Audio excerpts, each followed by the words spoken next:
Hello,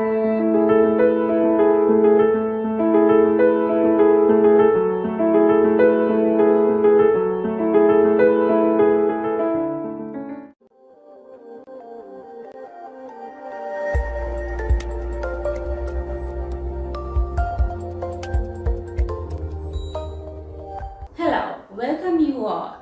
Today in this video we are going to discuss about our soil.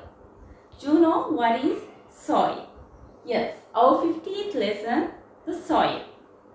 So, you know, soil is the topmost layer of our earth crust and it is the most important resource. We can make so many things using the soil. And it plays a very important role to maintain life on earth. So you can realize that soil is a very important thing for us. So when you observe about soil, take a soil sample. Take a soil sample in your compound and take a soil sample in a flower bed. And also you can take a soil sample under a rock or under a tree. Take these soil sample and observe. Here you can see that you can observe the texture of these soil samples is different and the color is different. Place to place, the soil type is different. So what is the reason for these differences?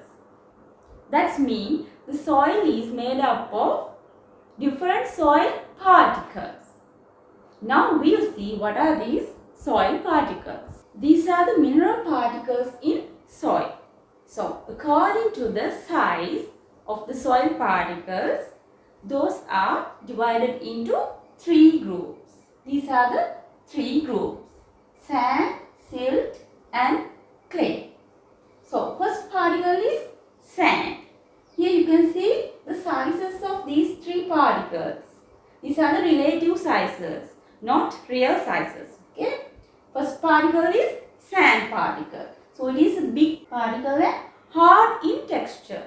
What is the meaning of texture? Texture means when we take a soil sample into our hand and what we can feel. When we take the soil to our fingers, what we can feel to our hand. It can be coarse or hard, or otherwise it can be soft. So here, when we take sand particles, we can feel hard texture or coarse texture. Okay, it's a big particle. Then silt particle. So it's a medium size. Size is medium. And we can feel soft in texture. Then third one is clay particle. It's very small particles, clay particles. When we take one clay particle, we can see it in our naked eye. It's very small. So it is soft in texture. When we take clay particles to our hand, we can feel soft. Okay. Now you know what are the mineral particles in soil: sand, silt and clay. Soil is divided into three types according to the abundance of mineral particles. What are the mineral particles? Sand particles, clay particles and silt particles. So here the soil is divided into three types according to the abundance of above particles. First one is clay soil. So in clay soil, most abundant particle is clay particle. For example, we can take a soil sample from a paddy field.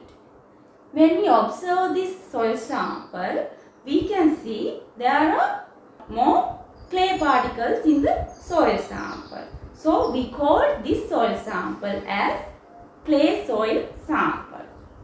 So second one is sandy soil. So in sandy soil, most abundant particles are sand particles. For an example, we can take a soil sample in your compound. When we observe this soil sample, we can see there are more amount of sand particles. So we can tell this is a sandy soil sample. When we take a soil sample in your compound, we call it as sandy soil sample. Then third one is loamy soil. So in this loamy soil, there are three particles: sand particles, clay particles and silt particles. So these three particles are in same percentage in the loamy soil. Okay. Now look at this table. In page number 60 you can see table 15.1. There are some features of these soil types: clay soil, sandy soil and loamy soil. You should know what are the features of these soil, the nature, properties and uses. Okay, this is the table. So in this table, in first column you can see that's a type of soil, kind of soil: clay soil, sandy soil and loamy soil. When we take clay soil, clay is the most abundant particle and it is sticky. When we take a clay soil sample, we can feel it is sticky and retain more water and minerals and less air. There is less air in clay soil. What are the uses? So clay soil is used to make bricks, tiles and ceramics. Then come to the sandy soil. So in sandy soil, most abundant particle is sand and particles are arranged loosely. So because of that, retention of water is less and retention of air is high. So in sandy soil, high air percentage and there is low water percentage. But in clay soil, there is high water percentage and low air percentage. So what are the uses of sandy soil? It is used in building industries and used to make glass items. Then come to third one, loamy soil. So in loamy soil, it contains sand, silt and clay particles in same percentages. So in this soil, organic materials are abundant. So what are the properties? Water and air retain sufficiently and soil is rich in soil organisms and plant nutrients. So this soil is more suitable for agriculture. So we should take loamy soil for growing plants. When we take a soil sample in flower pot, you can find loamy soil. So when we grow plants, when we do in agriculture, it is most suitable soil is loamy soil. Sieves. These are the sieves. So the sieves are used to separate different size of particles in soils. So these sieves are used to separate different size of particles in soil. So here you can see these sieves are prepared in sets, not one. There are three types of sieves. So the size of holes decrease from top to bottom.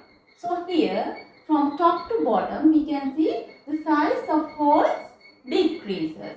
So in topmost sieve there is the biggest holes are in topmost sieve, and in the middle one there are middle sized holes, and in the last one there are very small sized holes.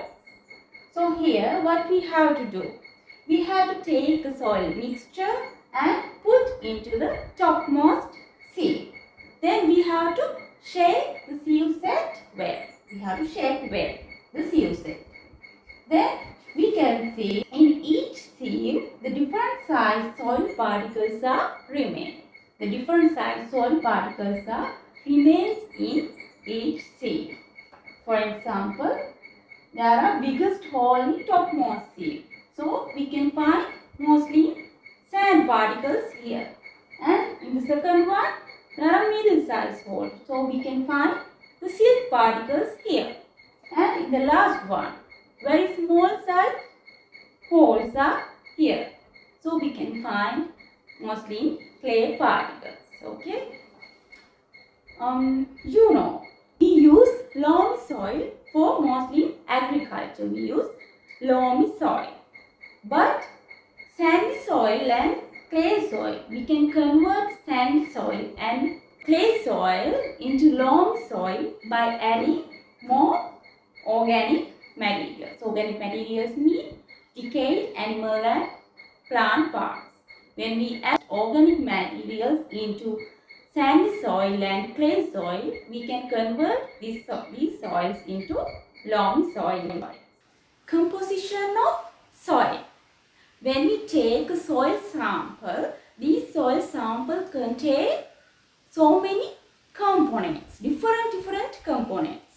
So we should know what are these components, what are the main components in a soil mixture. To take an idea about the components of a soil mixture, you can do activity 15.3. This is the picture, page number 61. You can see the picture.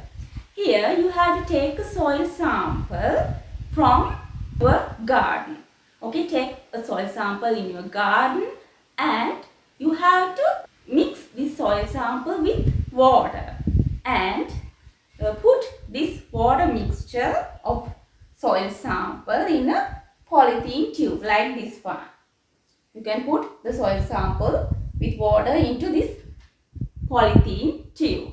Okay. Then you have to place this soil sample, this polythene tube with soil sample to settle down. After settle down, we can see there are different components. The separation of components in soil we can see there. We can see the gravel, hard sand, silt, clay particles, water with clay particles, and plants and animal parts, and so many things we can see. Okay, this is the composition of soil. When we take the soil mixture, we can find these components. These are the components of a soil sample. First one is solid components. Solid. In solid components, there are two types. Soil minerals and soil organic materials. We called these organic materials as humus. Then we can find soil air, then soil water and soil organisms. So we can find solid components, soil air, soil water and soil organisms in a soil mixture.